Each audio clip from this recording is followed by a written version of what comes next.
안녕하세요, 로맨입니다. 2020년 그 상반기 건보 자소서 다들 어느 정도는 마무리를 하셨겠죠? 이미 제출하신 분들도 계시겠지만 아직도 제출을 못 하시는 그런 분들도 있으시고, 그리고 내가 썼던 자소서가 정말 충분히 서류 통과를 할 수 있을 만한 정도의 그런 완성도를 가지고 있나, 이런 궁금한 점을 저한테도 계속 쪽지나 이런 댓글로 물어보시는 분들이 많아서 최종 점검을 할 수 있는 이 영상을 촬영해서 배포를 해 드릴 테니까 한번 체크를 한번 해보셨으면 좋겠어요. 한번 1번부터 바로 보겠습니다. 여러 번 강조를 드렸겠지만 이 협업사항이에요. 제일 중요한 경험 있잖아요. 일단 경험이 내가 잘 모르는 사람들과 뭔가를 해서 성과를 냈던 그 과정, 그리고 결과, 이거에 대한 부분을 묻는 게 일단의 전체 틀이에요. 그러다 보니까 먼저 체크를 했어야 하는 부분은 낯선 사람들과의 협업이겠죠, 당연히. 그리고 어떻게 만나게 되었는지에 대한 부분들이 여기 보시면 계기와 배경, 이런 부분들이 이쪽으로 들어갈 수밖에 없어요. 그래서 이 부분이 어떻게 만나게 되었는지, 표현됐는지 보세요. 그리고 성과, 최종 결과는 무엇이었는지, 성과를 뭔가를 내기 위한 그 과정 중에 하나가 관철시키는 과정이 있는 거예요. 그러다 보니까 관철시킬 때 나의 주장이라는 게 반드시 있어야 되거든요.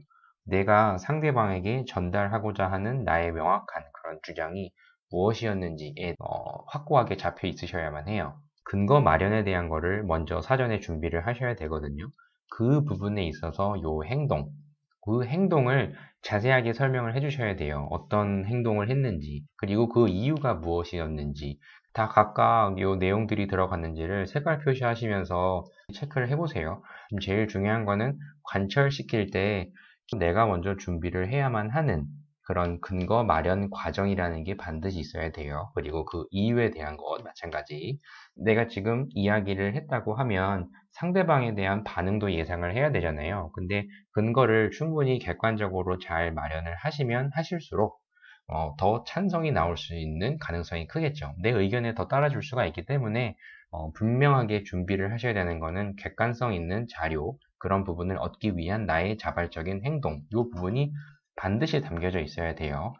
반대를 하더라도 상대방의 의견을 내가 듣고, 그리고 나의 보완점은 무엇이었는지, 이런 부분들을 조율하는 과정 자체가 상호 존중의 그런 태도거든요. 상대방의 의견도 다 들어서 나의 주장을 강화를 했다, 이런 쪽으로 가시면 돼요. 그래서 이런 관철시키는 이 과정을 통해서 내가 얻었던 이 핵심적인 키워드가 협업할 때 성과를 내는 데 있어서 매우 중요한 포인트다, 이것을 이 자소서에서 이야기를 하셔야 돼요. 그런데 설득하는 과정을 통해서 무엇을 배웠습니다, 이렇게만 끝나시는 분들이 있는데, 협업을 할 때 성과를 내는 데 있어서 저는 이런 부분이 중요하다고 생각합니다, 라고 처음에 생각 두 갈씩을 가라고 제가 말씀을 많이 드렸어요. 그게 아니면 최소한 소제목에 대한 부분으로 이렇게 깔끔하게 이 9번에 대한 답이 딱 들어가시면 딱이거든요. 그래서 이 부분을 좀 생각을 해보세요. 그리고 구체적으로 서술을 하라고 했기 때문에 이 지금 4번부터 7번까지 있죠. 이 부분들이 모두 본인의 생각을 관철시키는 과정이에요. 그래서 구체적으로 서술하라고 했으니까 색깔 표시를 이런 식으로 한번 해보시면 한 비율이 어느 정도 되는지 한눈에 보이거든요. 그러니까 꼭 이 부분은 좀 하셨으면 좋겠어요. 그리고 바로 2번을 보겠습니다. 2번도 어려워하시는 분들이 일부 있어요. 그런데 이걸 간단하게 정리를 하면 이 항목에서는 소속된 그 조직에서 문제점에 대한 게 발생을 했다는 거가 일단 처음에 상황 설명이 드러나야 돼요. 그 다음에 그 조직에서 문제를 해결하려던 방식 있죠. 이것까지 설명을 해서 같이 이게 지금 문제점이다라고 내 생각을 표현을 해야 돼요. 그래서 이 기존에 문제를 해결하려고 했던 방식의 문제점과 내가 그게 문제점이라고 생각하는 이유가 무엇인지, 그러면 분명히 이게 원인에 대한 거를 내가 생각을 한 거잖아요. 그랬을 때 이 나의 대안은 무엇이었는지, 중요한 거는 1번이 있죠. 이 1번의 이 문제점 상황에 대한 거는 변함이 없어야 돼요. 근데 이 기준이 없이 그냥 설명만 쭉 하시는 분들이 좀 있으시더라고요. 똑같은 상황 속에서 기존의 조직은 이렇게 행동을 했는데 나는 이렇게 행동했다라고 해서 각각 이렇게 구체적으로 표현을 해주셔야 됩니다. 그래서 기존의 조직의 문제 해결 방식에 또 다른 문제점이 무엇이어서 보완했던 나의 생각은 이것이었고 내가 이렇게 행동을 했다. 저는 이런 문제 해결 방식을 도입했던 이유는 무엇이라고 생각합니다. 라고 해서 이 이유가 명확하게 표기가 되어 있어야 돼요. 이 항목에는. 근데 이 부분을 의외로 어디가 이유지? 그래서 분명히 본인은 했다고 했는데 읽는 사람은 이게 어디에 이유가 있는 건지를 되게 좀 찾기가 힘든 그런 분들이 많더라고요. 그러니까 꼭 읽는 사람 기준으로 조금만 좀 배려를 해주세요. 그리고 3번을 볼게요. 3번도 지금 현재 새로운 조직에 들어가서 적응해야만 했던 경험에 대한 걸 이야기를 하는 거잖아요. 낯선 사람과 만나서 뭔가를 해본 경험이면 어떤 거든 상관없어요. 그게 뭐 특별한 사람을 만나고 아니면은 뭐 우리가 흔히 알 수 있는 그런 소재고 그게 중요한 게 아니거든요. 이 경험을 통해서 내가 전달하고자 하는 나의 그런 메시지가 상당히 중요한 거예요. 여기서 제일 중요했던 부분은 구성원들의 특성을 파악하기 위한 나의 적극적인 행동이에요. 조직에 들어가셔서 대인관계 면에서 빨리 친해질 수 있을 만한 그런 뭔가의 행동이 있으셔야겠죠. 그 행동을 통해서 각각의 업무 스타일까지 다 파악할 수가 있는 거예요.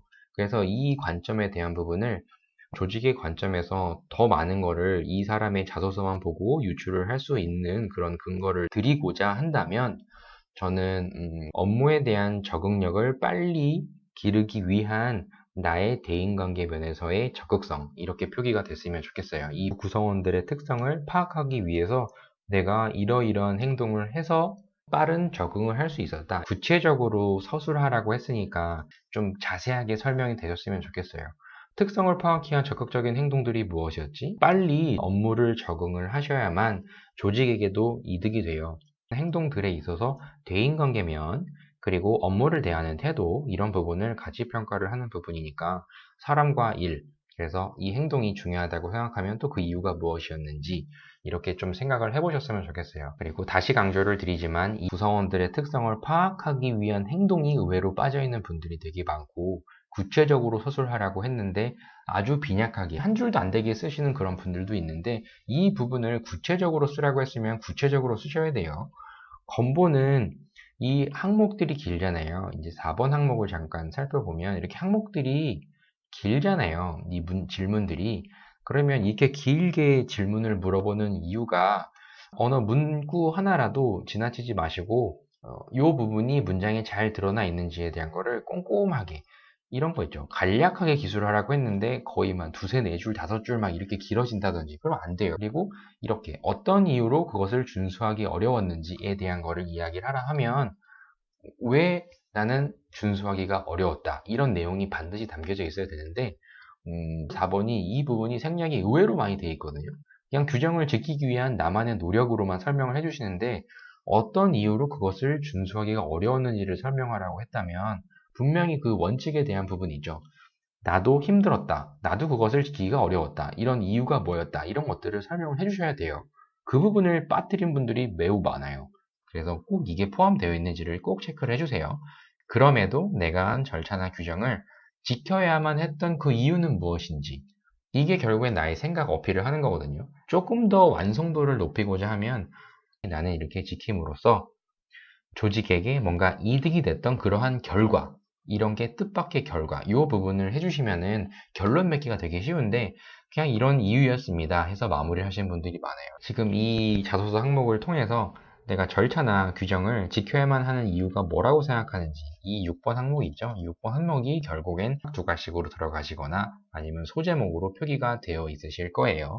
내가 이 부분을 통해서 원칙 준수에 있어서 나의 강점을 잘 표현을 했는지 마지막으로 한번 점검을 하시고 최종 마무리를 하시면 됩니다. 마지막으로 경험 경력 기술서에 지금 2000바이트인데 공간이 남습니다. 이런 얘기를 하시는데 아주 간단하게 정리해 드릴게요. 합격자분들의 대다수는 거의 대부분 채워서 제출하시는 분들이 많아요. 합격을 꼭 채워야만 한다 이 개념이 아니고 합격자분들의 경력, 경험, 기술서에 대한 부분을 보면 웬만큼은 다 2000바이트를 채워서 제출하시는 분들이 많아요. 그게 팩트인 거고 더 중요한 부분은 지금 길이가 중요한가요?